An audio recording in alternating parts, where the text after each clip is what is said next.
గౌరవనీయులైన ముఖ్యమంత్రి వర్యులు రేవంత్ రెడ్డి గారికి నమస్కారాలు సార్. నిన్న అసెంబ్లీలో బాగా చెప్పారు సార్. మీరు ఏమనంటే జీతాలు కూడా నేను అడుక్కొని చేబోదులు తీసుకొని ఇస్తున్నానని. అంత దుస్థితి ఎందుకు పట్టింది? కేసీఆర్ గారు తప్పు చేశారు కాదనట్ల. మరి ఆనాడు అసెంబ్లీ కట్టేటప్పుడు మీరు ఎందుకు అడ్డపడలేకపోయారు? కోర్టు కేసులు ఎందుకు వేయలేకపోయారు? దాన్ని ఎందుకు ఆపలేకపోయారు? ఆపలేదు. సరే, అయిపోయింది. మేము ఎంప్లాయీస్ కట్టే ట్యాక్సీలతోటి మిమ్మల్ని ఉచిత పథకాలు ఎవడు పంచమన్నాడు?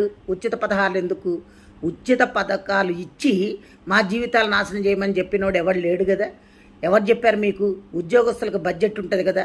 మా జీతాలు మాకున్నప్పుడు మాది మీరు ఇంకా అడుక్కునేది ఎందుకు? వేరే దానికి ఎందుకు ఉపయోగిస్తున్నారు?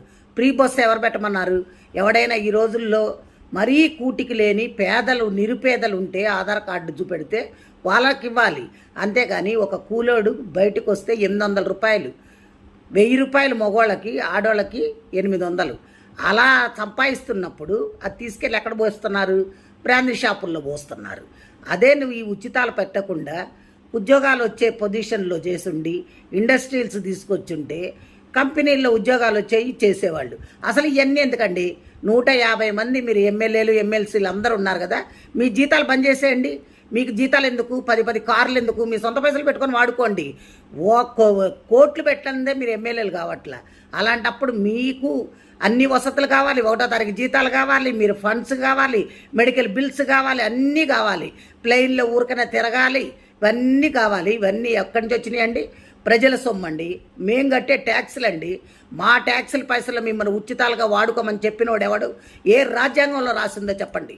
మీరు ఇవన్నీ కానీ చేస్తే ఇప్పుడు మేము రిటైర్డ్ అయిన వాళ్ళకి కనీసం పైసలు కూడా ఇచ్చే స్థితిలో లేరు మీరు. అంటే అప్పులు చేశాడు కేసీఆర్. అప్పులు చేసిపోయిన ముఖ్యమంత్రి ఒక ఆయన ఆస్తులు, నీకు దమ్ముంటే ఆయన ఆస్తుల్ని ఏలమేయండి.